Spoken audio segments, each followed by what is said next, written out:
The idea to go with team-ups this season grew out of last season. That season progressed where, in the end, Batman became a team player with John Jones' Manhunter from Mars. And at the very last shot, or just about the last shot of that two-parter, he was brought to the Watchtower, and John Jones introduced him to these 5 other superheroes. Those are the superheroes that we've used this season for the team-ups. Alan wanted to grow the Batman. I mean, he started off in basically his first year. Bruce Wayne was learning how to do it at that point. And each succeeding season, he grew a little bit more and more. And now he's become a team member. He's bringing in partners from who are other superheroes to work with him. Naturally, the dynamic of the series changed somewhat because, Batman had always been sort of alone in his little world of Gotham. So we knew that bringing in other heroes was going to sort of drastically change the dynamic of the series. But we thought it was the only interesting thing to explore with Batman at this point was how he would work with other people that were his equal in one way or another. So why the sudden interest in Superman Black Mask? Getting tired of me? He's working with Luthor. Luthor? The tone for the new season was set with that first episode with Batman and Superman teaming up together. That was kind of a Brave and the Bold take towards this latest season. Brave and the Bold was a classic comic book where in every issue Batman would team up with a cool character from the DC universe. So you had Hawkman one episode, Green Lantern. There's always some new hero coming along. As long as there have been superheroes, there has been the desire of fans to see those heroes teamed up with other heroes.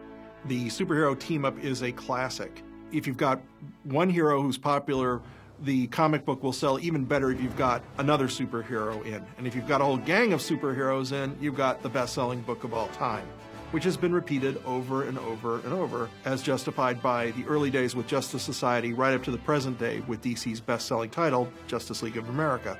I think what's cool about seeing heroes team up is just to see them, how they're going to interact with each other and deal with one another's personalities and how are their powers going to work together. Of course, the most classic example of that would be Batman teaming up with Superman.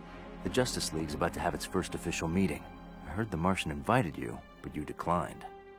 I prefer to work alone. So did I, once. But I found out you never know when you might need a friend. Superman and Batman are difficult to work together. One is like a god, and the other is immortal, and one's flying around, and the other at best swings through the air, and they really don't belong together at all. But somehow, people have responded to this relationship between them for years and years and years, and it continues going on. There's always been that bond between Superman and Batman, and to some degree it isn't entirely logical that they would be friends. Originally, they teamed up under the title World's Finest, which is a pretty appropriate title for a book that contains the world's best-selling superheroes. And their adventures continued for a number of decades until they suspended publication around the 80s. And then when they relaunched the book, it was known as Superman Batman. In general, the Superman-Batman team-up is a team-up of light and dark. Superman is a guy who was given this enormous gift, and he wants to help people. He wants to share it. And Batman is an embittered vigilante. So when you combine those two personalities, there's a lot of opportunity for writing interesting character stuff. This one fires yellow powder. Well, what gives, partner? You've prepared weapons to use against us. Only as a precautionary measure. Blame it on me, guys. I went temporarily renegade the last time we worked together. This might have saved a lot of time and trouble. I think in general a team-up offers an opportunity for a writer to explore the character. Inevitably, when you have a team-up, there's conflict between the two heroes. So that whenever you have conflict, that helps you show more and more who the hero is. And it gives you deeper insight into the hero and also the guest star. A lot of these relationships Batman has with the other Justice League characters is an edgy one. But when I was a kid, of course, everybody was a pal to each other. And when you read World's Finest, I mean, Superman and Batman were like brothers. And the Brave and the Bold, it seems to me that there wasn't that much conflict going on there. But nowadays, they like to see superheroes get into it with each other. So you have to create, internal strife between the characters. Maybe there are two heroes who just don't like each other and who don't get along. So the problem is if they're paired up to take down a villain, they don't want to do it or they're not cooperating. They're a bigger threat to each other than the villain is. We always tried to keep a sort of healthy tension between the heroes coming into Batman's world, and there's always a little bit of discomfort on Batman's part that there's sort of not enough room for both of us in this town. Batman's going to be working with these new people in his world. And so therefore, what are the conflicts with these characters to make it interesting? You know, what's Hawkman's, personality compared to Batman? How does he operate? How does he do things? No more Dark Knights for you, Dark Knight.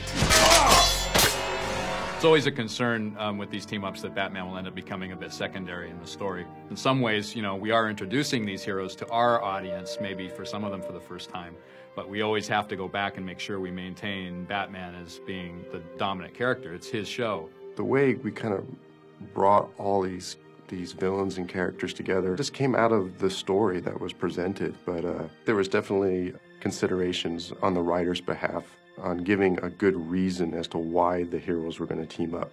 The heroes are not interchangeable. You have to find something unique about them and make the story pertain to that uniqueness in each case. For example, at the Green Lantern episode, he loses the ring. A story like that wouldn't be relevant to Green Arrow. I mean, he'd just get another bow and quiver. This wall doesn't belong here. Allow me.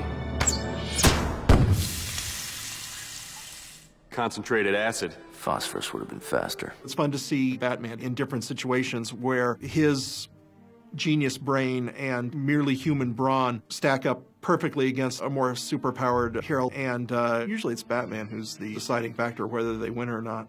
Batman is sort of even though he's a loner, he's sort of a natural leader because he knows everything.